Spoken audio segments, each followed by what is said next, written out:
Hello, everybody. Goodness me, that was a loud thunderclap. Hello, welcome to Sunday Night Ghost Stories on a Sunday, as nature intended. Here we are in the library. We've got the fire on just for effect because it has been a reet boiling day today, as you can probably see by my slightly clammy appearance, despite the fact I'm still wearing a jumper because I do feel the cold a little bit. So I'm such a wuss. What are we reading tonight? We are still reading the excellent Scottish Ghosts. What a brilliant book. Absolutely fabulous. What are we drinking tonight? We are drinking a Walk in the Clouds Session IPA from the Mourne Mountains Brewery. So there it is. A Walk in the Clouds is a New England style session strength IPA bursting with soft, juicy tropical flavors and a gentle haze. It's crafted for easygoing enjoyment, making it the perfect beer to kick back with or indeed read a ghost story show. This IPA captures the cool, invigorating essence of the Mourns in each sip, delivering a rush of vibrant, fresh flavor without overpowering, light, refreshing, and endlessly drinkable. Our session IPA invites you to pause and savor the crisp, clean taste of the mountains themselves. I, I get that. Brewed and canned for Mourne Mountains Brewery in the EU. 4% volume of alcohol, ingredients water, barley, wheat, oats, hops, yeast, contains gluten. Sounds absolutely fabulous. So I'm just pouring the rest of it into the glass here. Not quite a pint, a bit like me. Not quite the full pint. And what do you know? We haven't even read a story yet, and already we have a dead soldier. And Run VT. Oh, it's jolly nice of you. Hello, dead soldier. Seen plenty of those in my time. Turn the volume down a bit on that. What are we having as the bump element? We are having the Bracken, courtesy of friend Reg, because when I was out shopping today, I forgot to get some of the honey gold, whatever it's called, Western gold honey. That's the stuff. It's been a long day, folks. I was up at stupid this morning and put a full day in the front garden with my good friend Jackie, who came over to help me. We'll talk about it at half time. So, and Derp is not here. He's sat on the patio. So, let's get on mit the ghost stories. The Clydesdale Hotel, Lanark. Lanark is a busy market town in the south of central Scotland. The Clydesdale Hotel is an old building in the town, built around the end of the 18th century. Long before the hotel was built, the site had been occupied by a Franciscan priory at some time in the 14th century. In the cellars of the hotel, staff have often reported feeling strange sensations, like sensing a figure passing silently by in the darkness. Great band. And hearing strange noises unrelated to the sounds of the hotel above them. The figure of a monk is also reputed to have been seen down there. Is he called Harry? It will be lovely if we are going to have a Harry monk at some time. Let me rephrase that. We're going to have the beer. We're going to go dive straight in and have a beer right now. So, Slange me for everybody. Do you know what? That is, I see what they mean when they say, our session IPA invites you to pause and savor the crisp, clean taste of the mountains themselves. Fresh flavor without overpowering, light, refreshing, and endlessly drinkable. I would agree with that. That is absolutely delicious. So, the Covenator Hotel, Falkland. In the picturesque and historic Royal Burgh of Falkland in Fife lies, let's read it again. Is it Burgh or Borough? Well, I'll look that up at halftime.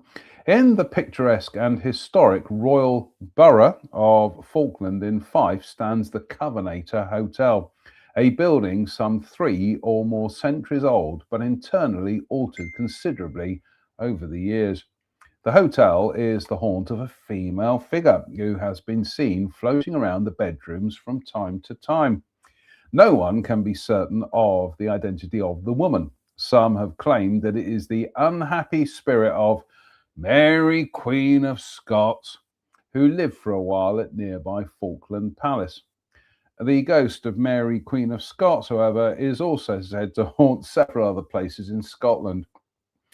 Like the ghost of Bonnie Prince Charlie, Mary's spirit is one that more sites would like to lay claim to than are credible. I'm glad they said that.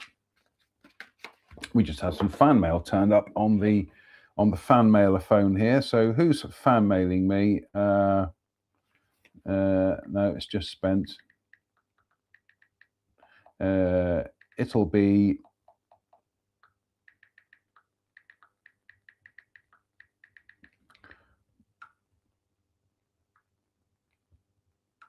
right. We're going to look up the pronunciation of Burgh. I'm sure it's Borough.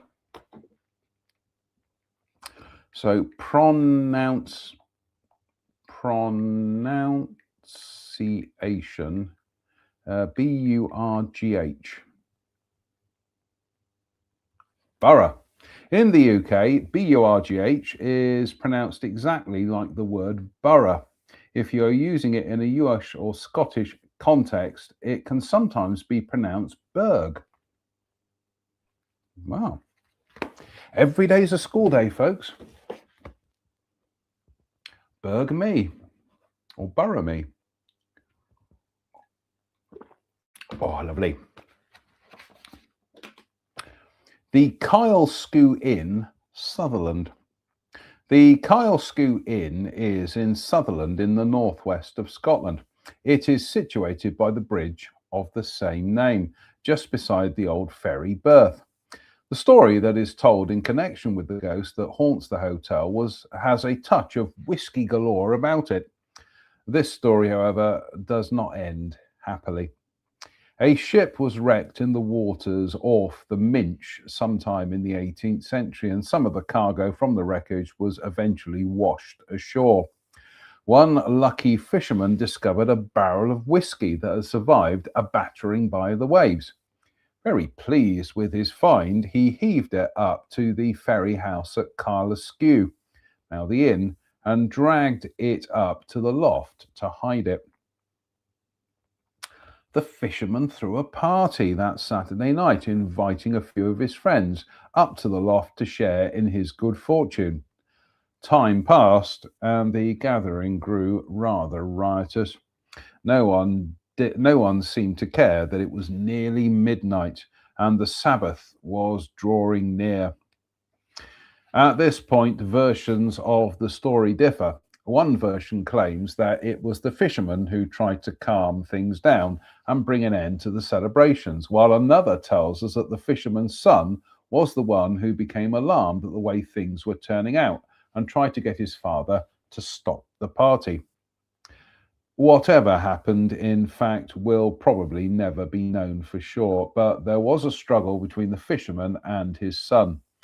The fisherman was thrown down the ladder from the loft. His neck was broken and he died. Before he breathed his last, however, he was heard to utter a dreadful curse upon his son.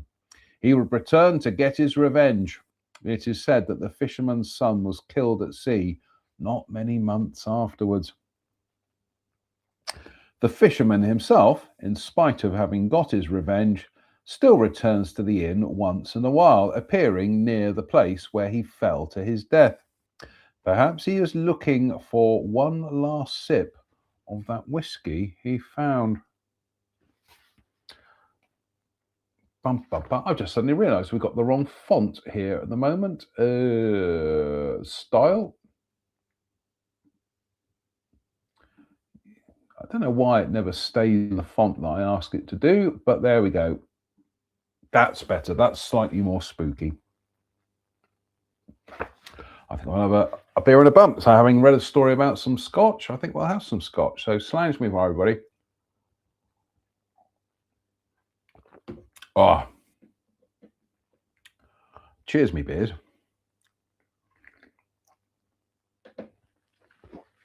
Oh, lovely. The Learmonth Hotel, Edinburgh. I'm sure I read this. I'm sure I read Learmonth. No, Learmonth Gardens. There we go. The Learmonth Hotel, Edinburgh.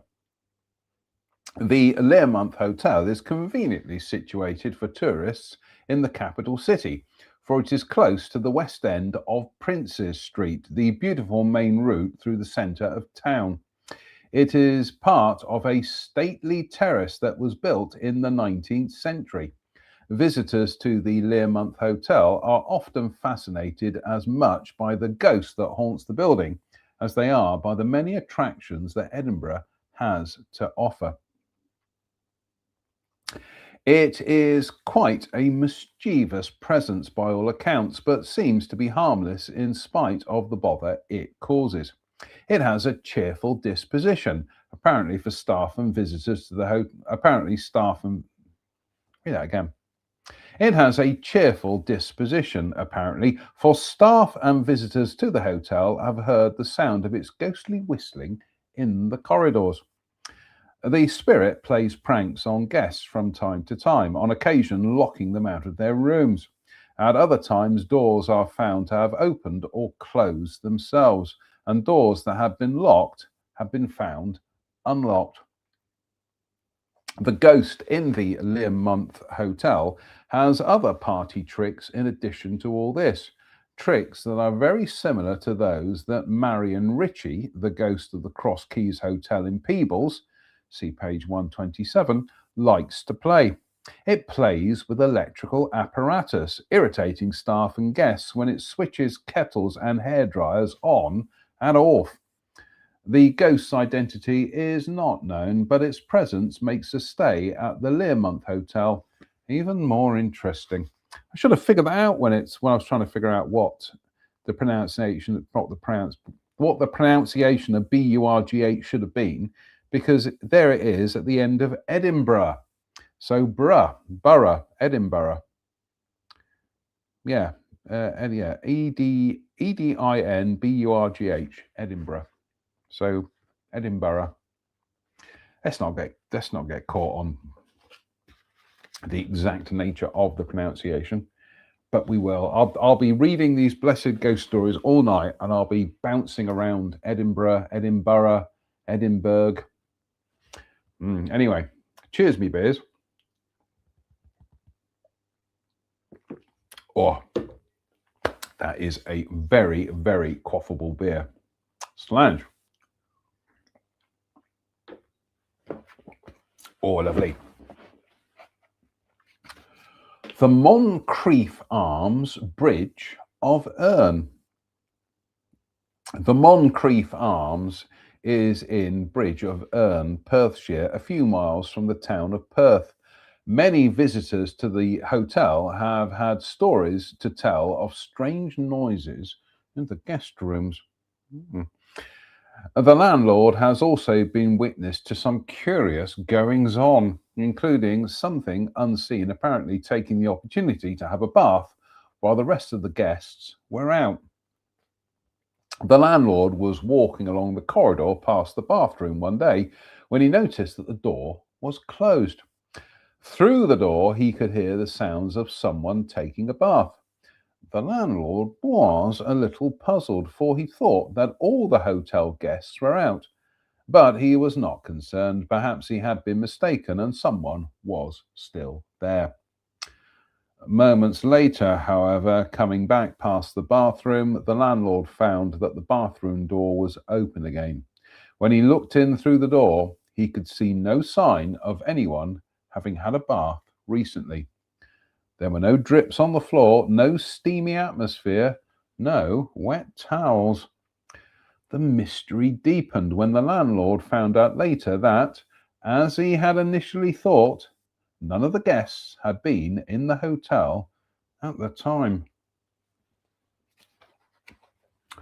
But I think that definitely deserves a copyright strike-inducing thunderclap.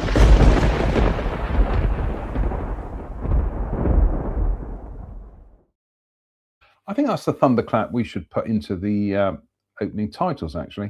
And I'm sorry, I was reading the Moncrief Arms, and all I kept thinking about was the Canadian comic Kelly Monteith, who, do you remember Kelly Monteith? I do. Big star on BBC Two for a while.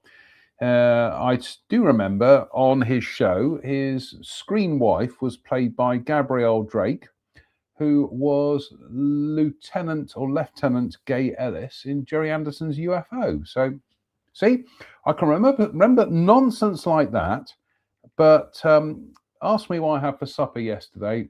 It's gone through the holes in my head. So, Kelly Monteith. Oh no, he died 2 years ago. Oh, and he was from Missouri.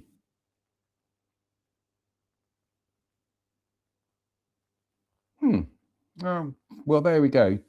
The age of 80. Why did I think he was Canadian? Oh,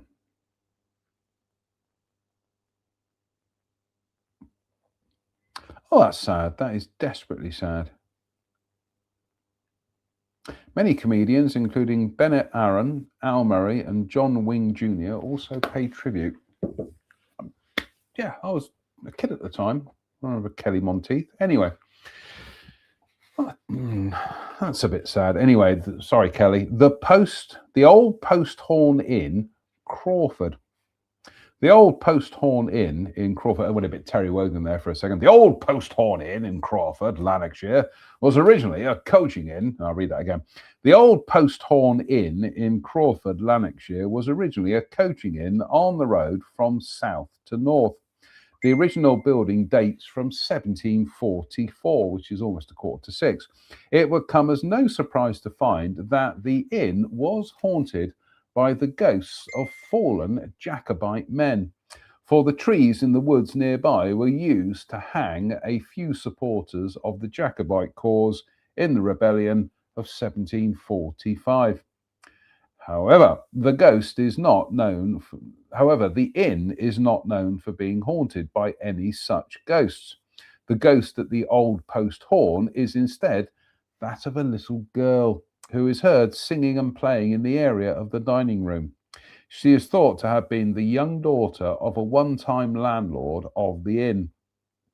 The dining room stands on the site of the old stables, and it is said that the little girl was especially fond of horses and spent a great deal of time there. She was playing outside when she died, tragically killed by a coach and horses visiting her father's establishment. Oh, that's grim. What are we up to? We've gone quarter hour mark. In the magnificent Rush beer glass, again, thank you, viewers Kirsten and Steve in the United States. Slanjmivar. Oh, that is a very, very, very quaffable beer. Cheers, me beers. I've got some more fan mail turning up. Let's just read the fan mail. Who's fan mailing me?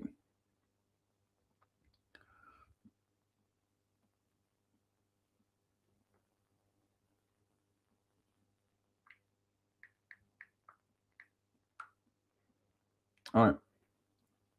I'll correct that for tomorrow night then. Pananic Wells Hotel, Ballater.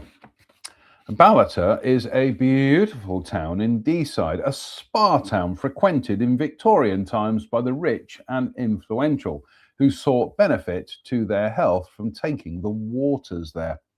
The Pananic Wells Hotel in the town dates from the middle of the 18th century and was most favourably mentioned by Her Royal Majesty Queen Victoria in the journal that she kept, as well as having the honour of being visited by Queen Victoria. The Pananic Wells Hotel has another claim to fame. It is the haunt of a grey lady, the ghost of an elegant young woman dressed in a grey blouse and a long grey skirt. The Grey Lady has been seen by various people both in and around the building. Sometimes the ghost cannot be seen, but instead people have heard noises such as doors opening and closing without apparent reason.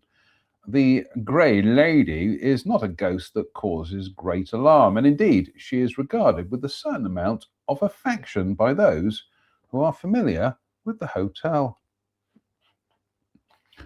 Boom, boom, boom.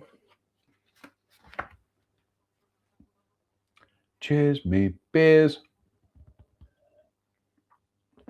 I think that definitely deserves a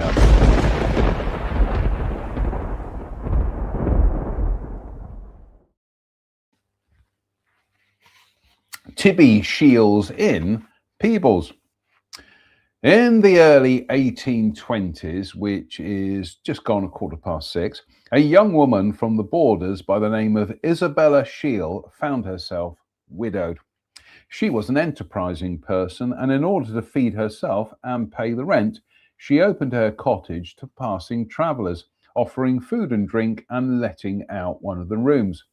The cottage, situated between Moffat and Selkirk, soon became a very popular stopping off point, for Tibby Shiel's hospitality and cooking were fine indeed.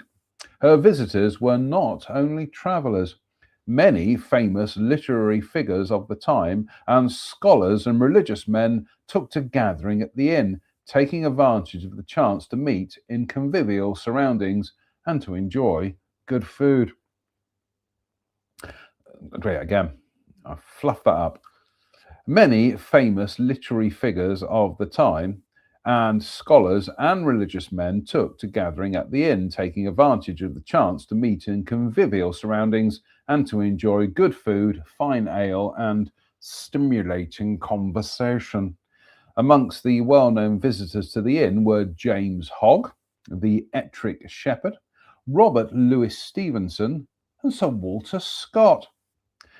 Tibby Shiel died in 1878, but the original inn, greatly extended over the years, still exists.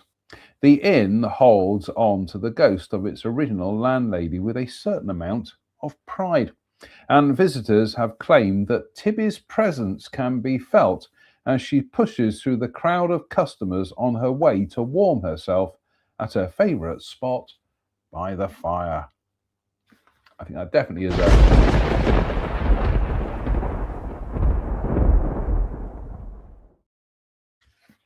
Goodness me, we're up to the last one for this chapter, hotels and public houses.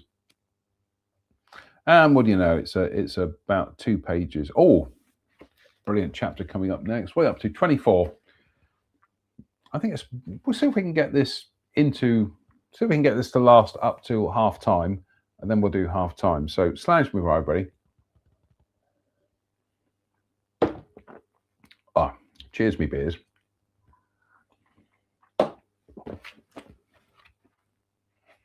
The White Dove Hotel, Aberdeen.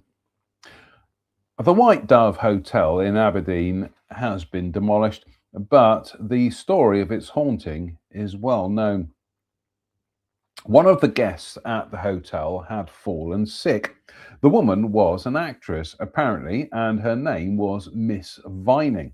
She had become quite ill shortly after her arrival at the hotel.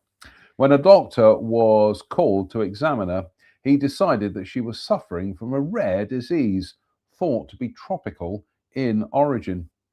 The patient's condition grew worse and was causing concern. The doctor pronounced that she would require constant care, so a nurse was called in to attend to her. The nurse noticed a strange, eerie atmosphere in the room when she arrived, but put it down to the condition of her patient and the stormy weather raging outside. Miss Vining was too ill to speak, so the nurse spent some time attending to practicalities, monitoring her patient's condition and assuring her comfort, and then settled in a chair beside the bed to wait quietly beside her, reading.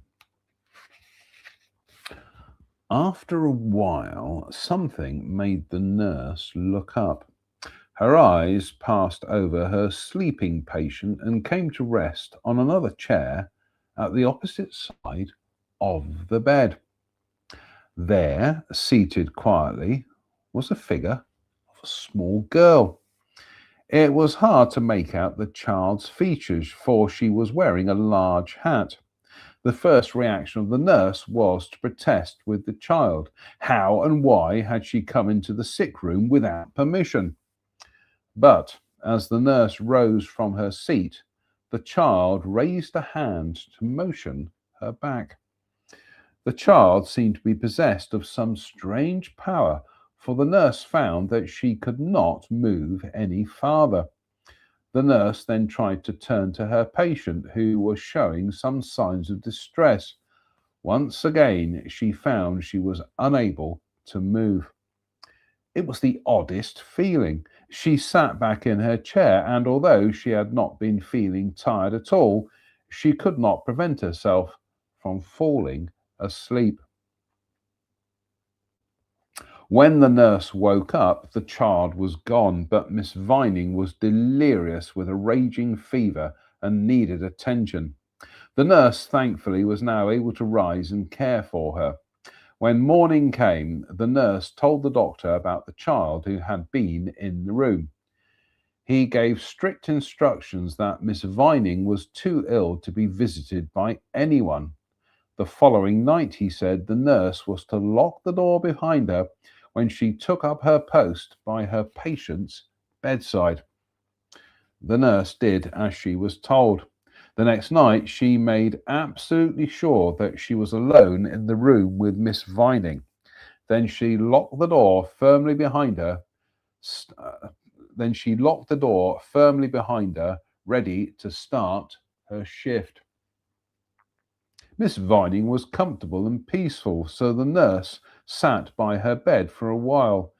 She nodded off for a few moments, and when she stirred, she saw the little girl in the room just as before. Once again, when she tried to shoo the child away, the little girl raised her hand, and the nurse was unable to do a thing. She was virtually paralyzed. Miss Vining's condition grew markedly worse, and the nurse was distressed to see this, but the child still held her under some sort of spell. There was nothing she could do to help her patient. At length, after what seemed to be an interminable time, watching helplessly as Miss Vining tossed and moaned in her delirium, the nurse saw the child rise from her seat and make for the window. Finding that she was free to move, the nurse made a grab for the little girl, knocking her hat from her head. To her horror, she saw that the girl's face was that of a corpse. She was an Indian child and had obviously been very beautiful, but it was clear that her throat had been cut and now her face was twisted in death. The nurse fainted. When the nurse came round, the child had gone, and Miss Vining was dead. Afterwards, when hotel staff were packing up the belongings of the deceased, it is said they found a photograph of a child which the nurse identified as being the same child she had seen in ghostly form. On the back of the photograph were written these words: "Natalie, may God forgive us." Nobody could find out any more, for after the death of Miss Vining, the little girl was never seen again. Straight through to 30 minutes, pretty much on the nail. So, cheers, me beers.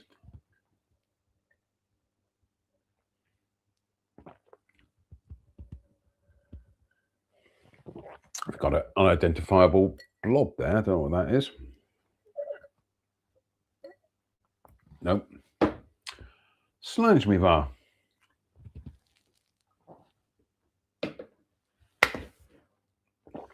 Off time. what do you know?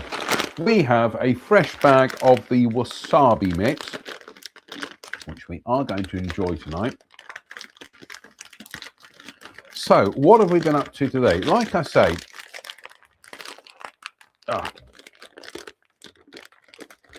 come on, blessed things.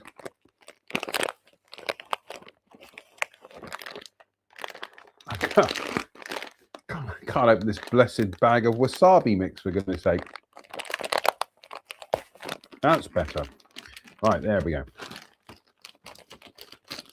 Honestly, you're 6'3". Can't you open a bag of wasabi mix? No, I can't.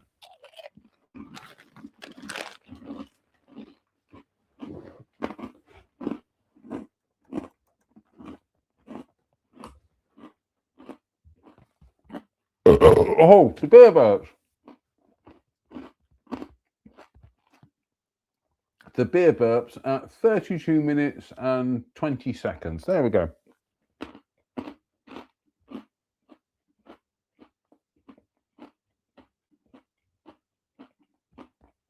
So, just going to check to make sure that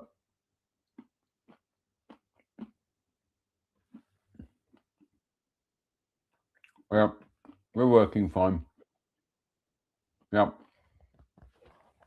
So, what have we been up to today? Well, I got to say, I have been very lucky over the last 2 days to have enjoyed the company of my brilliant friend Jackie. And so yesterday we were at her place. So I'm just doing a share screen here. There we go. Share screen. We were at her place doing some plantings. She was painting up her planters. Here we go. So she has some planters that she painted up with black hammerite paint. And then we planted up 4 baskets, which was great fun. Really did enjoy that. So that's one of the baskets. That's one of the first ones we did. And there is Jackie working away on some more of the other hanging baskets that we were doing. So great fun. Really did enjoy that yesterday. Jackie was very kindly came over today to help me with my garden. So I am very grateful to her. And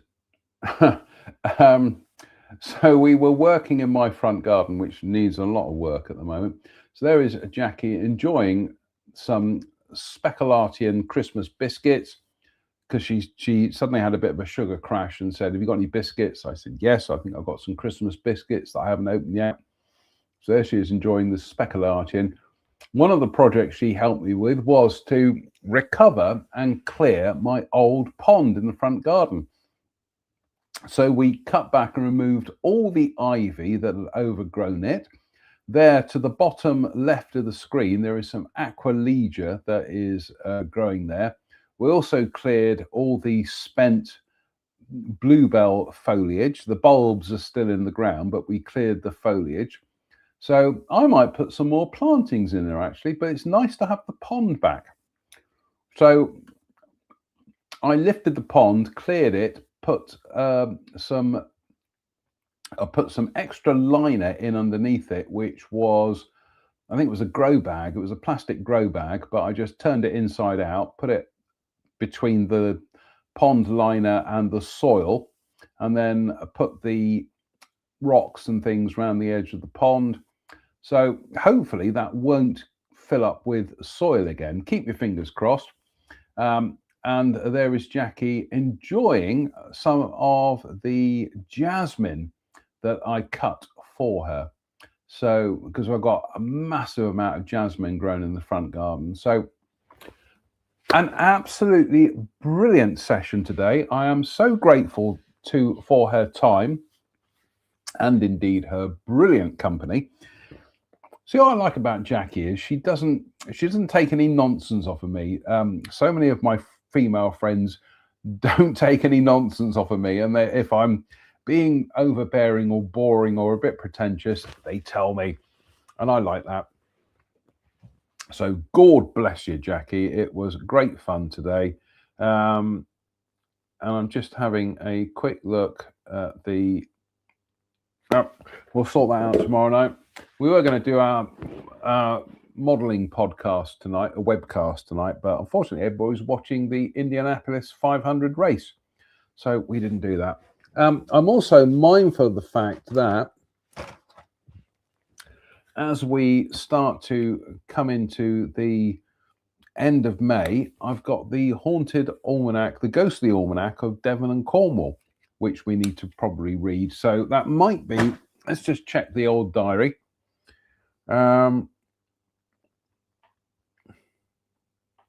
That might be Wednesday the 27th, or it might be Friday the 29th.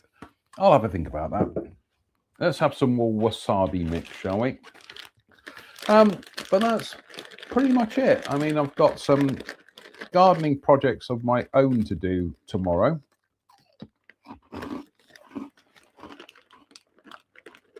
And I need to go to Prop Job to get some engine oil as well.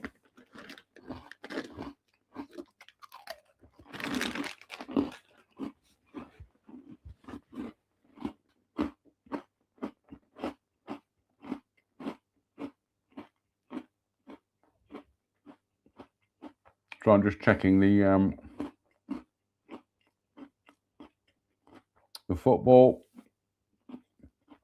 scores and fixtures table. Yeah, we finished 5th, but what the hell?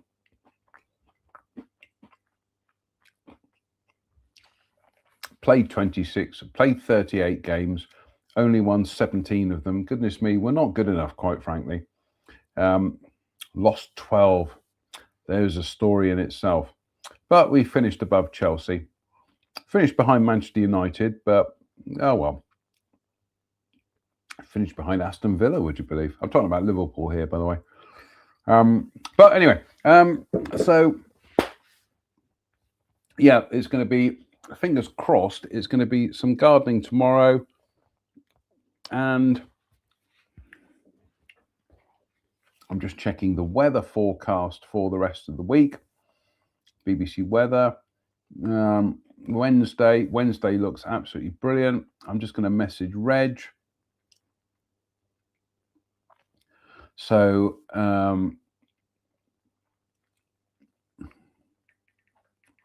good for trains, weds, Reg. Weather looks amazing. There we go.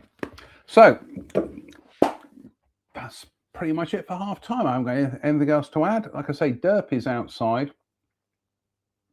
I'll see if I can find a Derpy pick, actually. I know there is one that I took the other day. What do you do on Sunday? I tuned in to watch Sunday Night Ghost Stories, but instead he was just obsessing about his bloody cat as usual.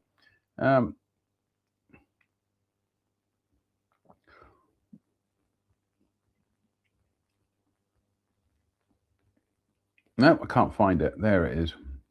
No, gone backwards.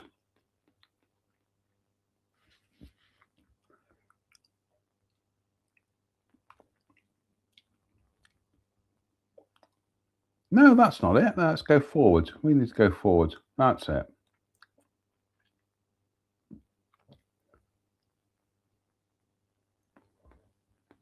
Oh, for crying out loud. It's right. There we go.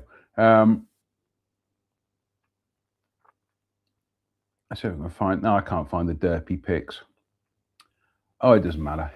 It's not important. Anyway, shall we crack on mit part 2 of tonight's quality entertainment?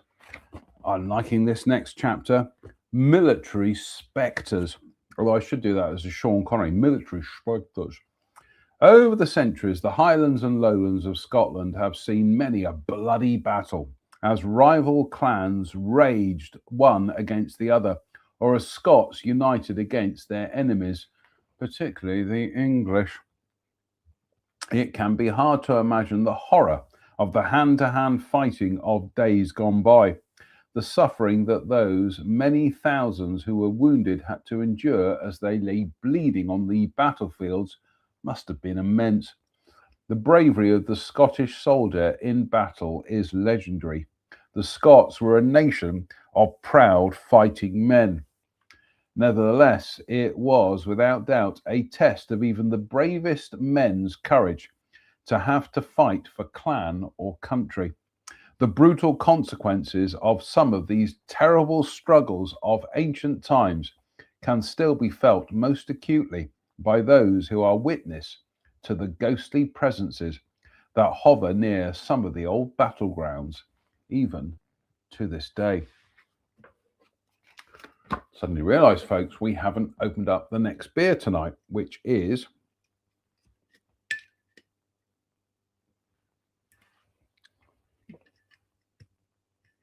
from Home Bargains. I can never open these blessed cans. That's better. From Home Bargains, it's the Saint Pierre, St. Peter's Abbey, Abbaye Saint Pierre, Belgian Abbey Blonde. Blonde beer, 6%. Oh, I love this stuff. I love this stuff, and it's also dirt cheap. So, winner, Christmas dinner. All the beer burps again.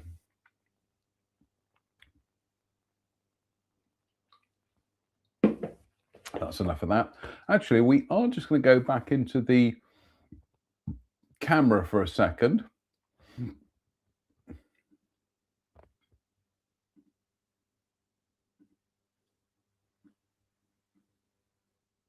That's better. We're just going to blur the background a bit, and we'll have some more of the Ardbracken. I'll read you the blurb about the Ardbracken in a second.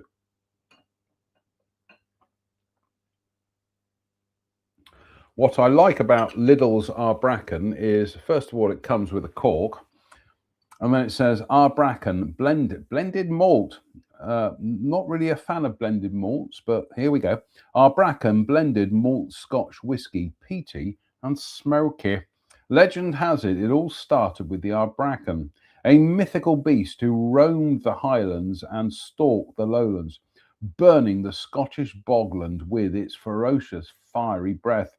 The smouldering aftermath left the villagers wanting the Ardbracken's head, until they realised the beast had transformed the local whiskey with a flavour so rich and smoky, it changed the way whiskey was made and drunk forever.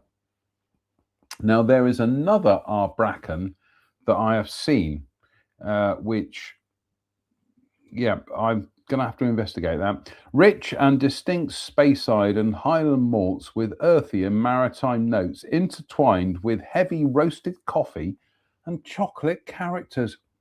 No wonder I love it. What's its 41%, I reckon? 41%.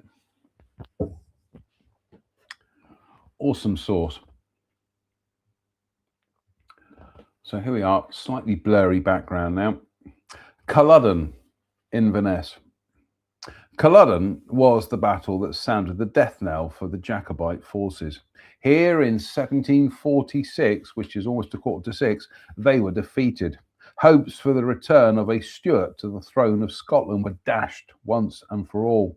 Bonnie Prince Charlie escaped from the battle by a stroke of good fortune and fled overseas. His followers were not so fortunate.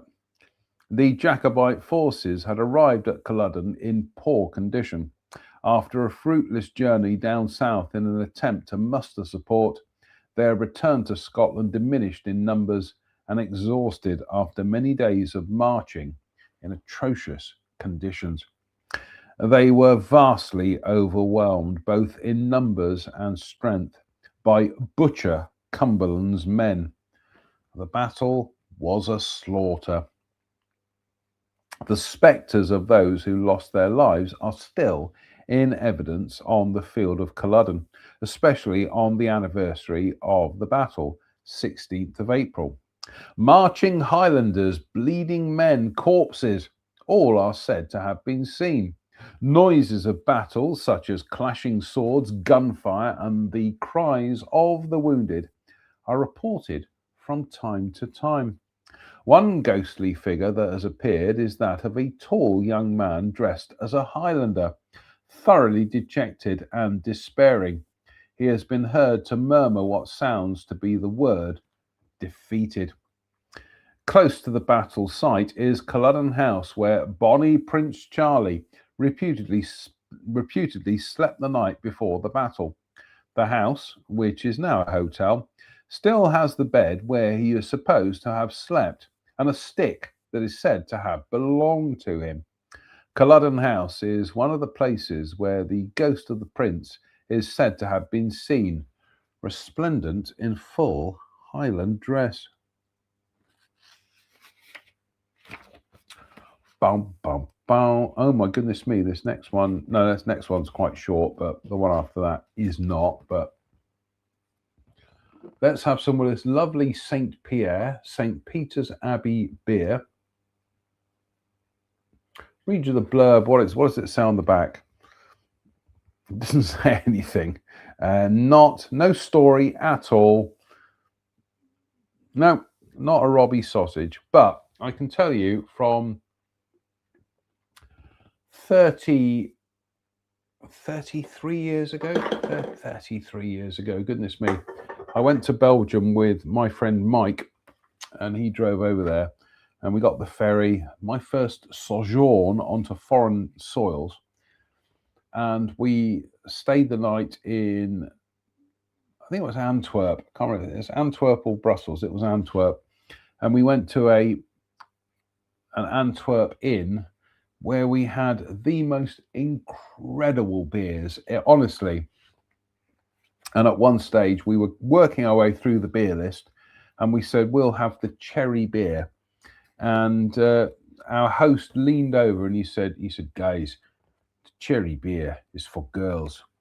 And Mike and I looked at each other and we went, oh, cherry beer. Do you know what? The cherry beer was delicious. It was, honestly, the Belgians, they know how to make very tasty beer. So, right, let's have a bit more of the old beer and a bum. Slange me up. Oh, that is so sweet and lovely. Slange. Glencoe, Argyll. Glencoe is not so much a battle site as the scene of a slaughter. The massacre of Glencoe is one of the most famous events in Scottish history. In February 1692, a company of soldiers of the Clan Campbell took horrible and brutal action against the Clan MacDonald. They did this in the most cowardly manner. Accepting the hospitality of the MacDonalds, then surprising them by night and slaughtering many of them as they slept. 40 or so MacDonalds lost their lives. Glencoe is a popular haunt for climbers who come to challenge themselves on the surrounding mountainsides. On a fine day, the Glen is spectacular to behold, a place of outstanding beauty and grandeur, but the weather, fickle and dangerous as it is in these parts, can change in moments. And then the hills and the Glen can take on another profile, just as impressive, but awesomely so. The MacDonalds still haunt the Glen. Various people have seen ghostly appearances that bear witness to the dreadful atrocity that was committed against them all those years ago. The anniversary of the massacre, 13th of February, is the time at which the phantoms are most likely to appear.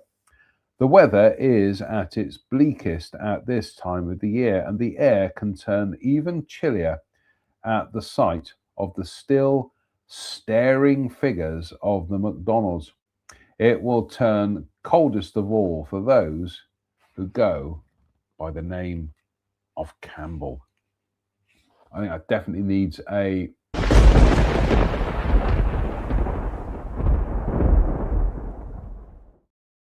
I think we're going to have some more wasabi mix. Oh God, we're up to 51 minutes already. Goodness me. Still got a whole glass of beer to drink here, so.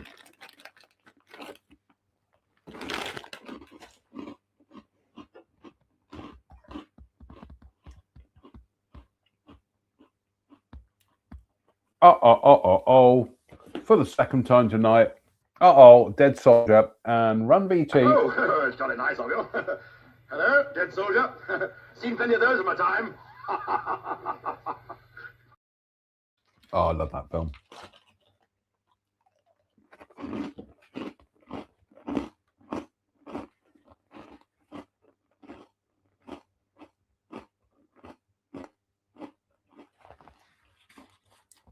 This next one is about 2 and a bit pages long, so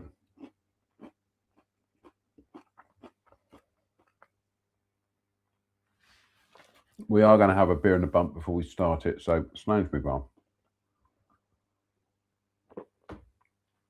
Oh, cheers.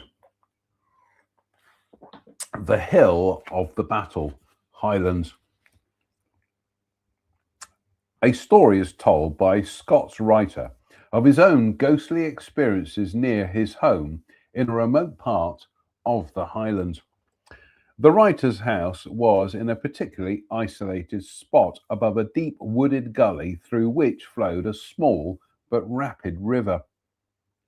On the other side of the river was a high ridge with small hills at its northern end. The writer had lived in the house for some time and had often been puzzled to hear what sounded like bagpipes playing in the distance. He was accustomed to the sound of the pipes and recognized the noise that he heard as being the sound of a lone piper playing 2 drone pipes, the kind of pipes that had been played in Scotland some 2 or 3 centuries before. Modern pipes had a 3rd drone and sound quite different. The writer marvelled at how the sound of playing could travel such a distance. His house was some 2 miles or so from any other habitation. As he continued hearing the sound from time to time, always coming from the same direction, he took it upon himself to make some inquiries in the district to find out who the piper was. He was surprised to learn that there was no one living in the surrounding area who played the pipes. His curiosity was further aroused when he heard that the man who had lived in his house before him had also spoken of hearing the sounds of piping. Where was the sound coming from?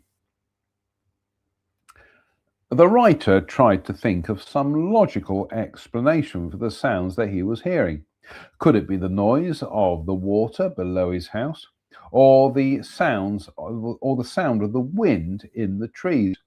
Sometimes when he heard the pipes, he would take himself outside and walk in the direction from which the sound was coming. He would listen to the wind and the water. He travelled quite some distance, listening carefully all the time. But nothing could convince him that the noises he was hearing were made by anything other than bagpipes. It seemed there was no explanation for the phenomenon, and the writer had no choice but to give up his investigations and simply enjoy the music whenever he was given the opportunity. This he did until one day early in the following year, when he had gone to bed late and had dropped off to sleep. He had been for a walk earlier, enjoying the clear skies and the fresh air, and he had heard the pipes playing. But of course, this was not unusual. He had not been long asleep when he woke to hear a tremendous racket coming from outside. It sounded, indeed, like the noise of ferocious fighting. Men's voices roared and screamed through the night air, punctuated by the sounds of clashing swords. The lone piper could not be heard this time. Instead, the writer heard the sound of several sets of pipes rising above the sounds of battle. The clamour outside was very frightening, but in spite of this, the writer felt obliged to investigate. Flinging on some clothes over his night attire, he descended the stairs towards the front door, and with a great deal of trepidation, flinging on some clothes over his night attire, he descended the stairs towards the front door with a great deal of trepidation. As he reached the door, he realized that he could no longer hear the noise of fighting. The battle, if that was what it was, appeared to have come to an end, but he could still hear a great deal of activity going on, clattering and clanking, and the sounds of marching feet. The noise seemed to be coming from the direction of the hills at the end of the ridge, and it was getting louder all the time. He could make out the sounds of people crossing the river below the house and coming nearer. He could hear voices too, men's voices calling out in victory, or so it seemed. And still the pipes played triumphantly. The writer went outside and let his 3 dogs out of the byre. They ran towards the sounds, barking furiously, but within moments the eldest dog was back, whining and cowed. The other 2 dogs, who were no more than puppies, seemed to take fright and sped off, yelping across the hillside and out of sight. The army, by the sound of it, was still getting nearer and nearer, but the writer could not see a soul. To the eyes, the entire area was still to the eyes, the entire area all around was deserted. To the ears, on the other hand, it was teeming with warriors. The writer stood rooted to the spot as the unseen army passed noisily right by him. Pipers, soldiers, even women's voices were audible amidst the cacophony. Although it seemed as if he was right in the middle of the throng, nothing and no one touched him. The phantom army seemed to pass straight through the writer's home, oblivious of the stout stone walls that stood in its way. Gradually the sounds began to fade as the ghostly troops marched on into the distance. The writer experienced the strange episode only once. After that, he still heard the sound of the lone piper at regular intervals while he lived in the house, but the phantom army never returned. It could have only come from a long time past. The writer tells that the hill from which the sounds of fighting came that night is called in Gaelic Mama O'Catna. The hill, Mama O'Chatter. Chatter?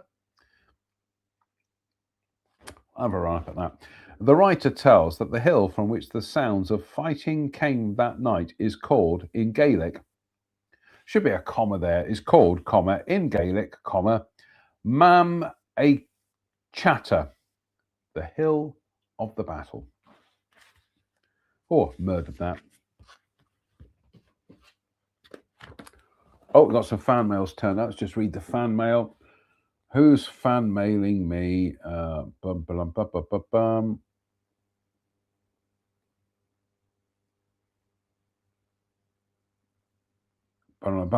Right.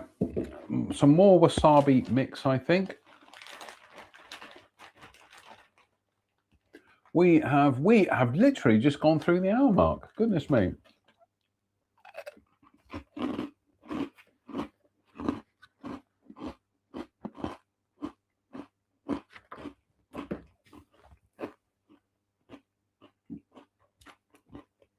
Cheers, me bears.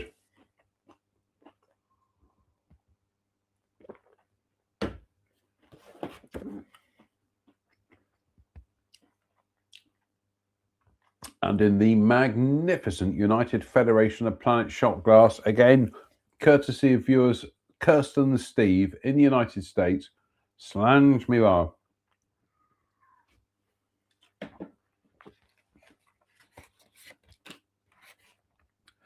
Killiecrankie, Perthshire.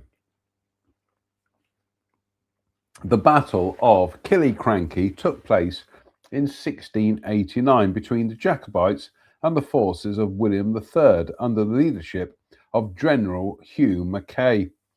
The site of the battle is nearly 3 miles northwest of Pitlochry in Perthshire. The Jacobites were victorious, but their leader, Viscount John Graham of Claverhouse, known as Bonnie Dundee, was killed in the fray. In spite of the victorious outcome of the battle for the Jacobite forces, the death of Dundee was a tragic blow to their cause. Oh, the beer burps again, do apologise. Nowadays, there is a visitor centre at the battle site, which is in the care of the National Trust for Scotland, and Killiecrankie is a popular venue for school parties on history trips and for tourists from all over the world. Different experiences are associated with the battle site. Some people have reported seeing an eerie red glow. Some claim to have seen groups of soldiers marching as if into battle. Others have reported seeing a ghostly version of the battle itself, or at least part of it.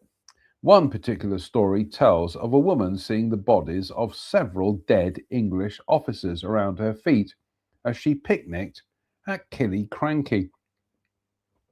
Most of these stories come from people who have been visiting the site around the time of the anniversary of the battle, which is 22nd of July. Two more stories connected with the Battle of Killiecrankie and the death of Bonnie Dundee are told in another chapter in this book, Prophecies, Signs and Curses, page 163, and we haven't got there yet. So, some more wasabi mix. What did I do on Sunday night? I tuned in to watch Sunday Night Ghost Stories, but instead I was treated to a confused Manfred Dudley with holes in his head, eating little wasabi mix. So, which I gotta say is pretty awesome sauce, right?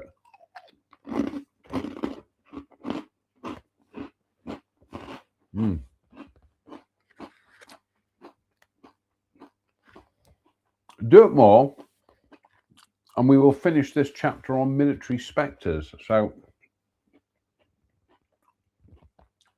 your good health.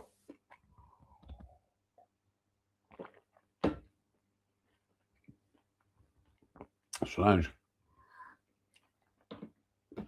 Oh. Montrose Airfield. It is not the sound of pipes and clashing swords or the sight of Highland warriors that have earned the old airfield at Montrose a reputation as a haunted place. The several ghosts at Montrose come from an era when battle had become considerably more mechanized. Montrose Airfield was built as a base for the Royal Flying Corps, later to become the Royal Air Force, not long before the First World War. The first ghost associated with the airfield, now the site of a museum, dates from its early days in 1913, when a biplane piloted by Lieutenant Desmond Arthur of No. 2 Squadron Royal Flying Corps came apart in mid-air and crashed to the ground in a field not far from the aerodrome. The ghostly figure of an airman, thought to be Desmond Arthur, has been seen several times since then. There have also been reports of a phantom biplane seen in the skies around the airfield by other pilots in the years following the tragedy. On one occasion, the ghost plane was near the cause of another crash. Another time, a pilot witnessed the ghostly reenactment of the terrible disaster in 1913. In addition to the ghosts of Desmond Arthur and his biplane, there have been sightings of another ghostly airman and also of a phantom Second World War bomber in the skies above Montrose.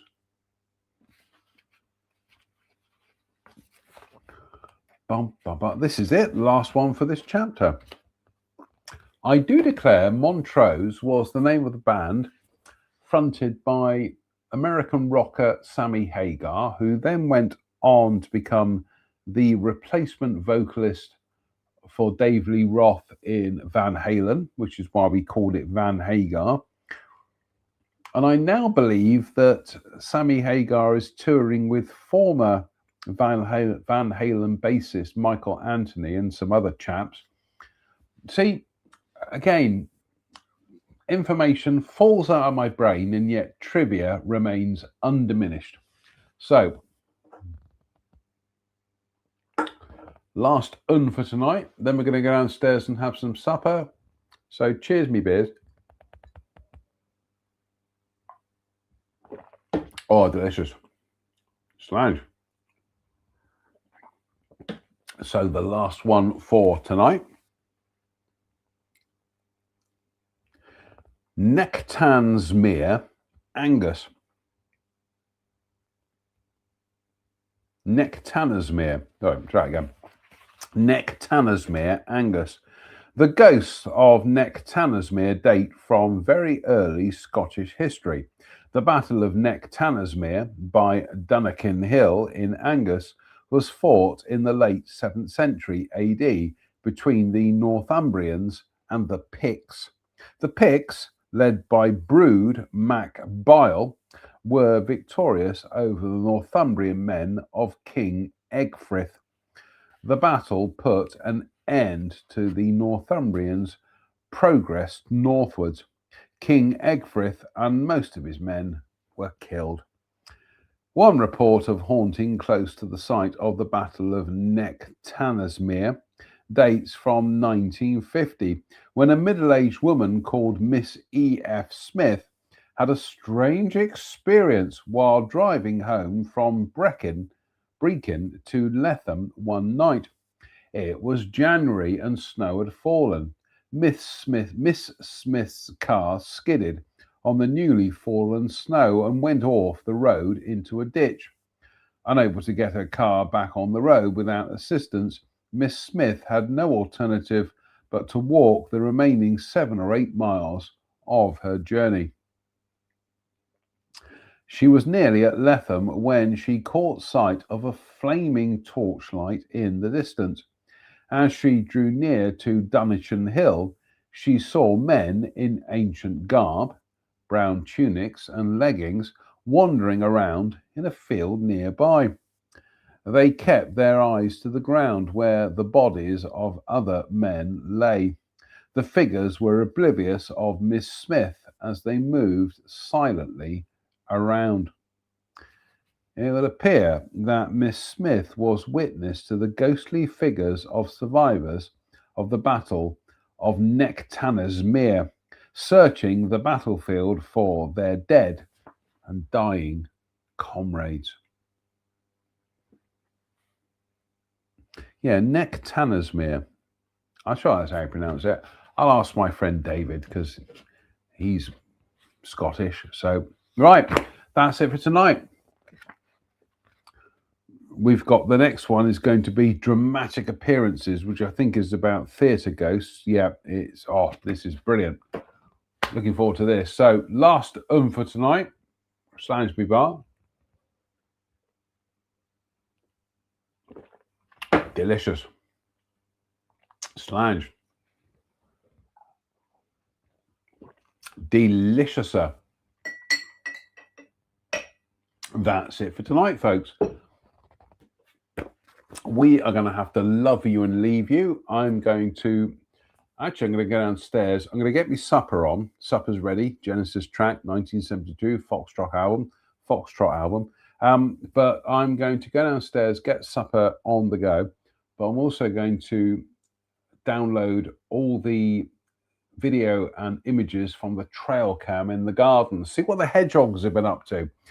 So, until the next time when we reconvene for this nonsense, quality entertainment, which hopefully will be Wednesday for Sunday Night Ghost Stories Extra on a Wednesday. Until then, it behoves me to say thank you for watching. Why? Why not? What else are you going to do on a Sunday night than watch a confused man from Dudley with holes in his head drink ghost stories and read alcohol. So until then, as always, thank you for watching. Stay safe, stay out of trouble, and please don't have nightmares. Good night.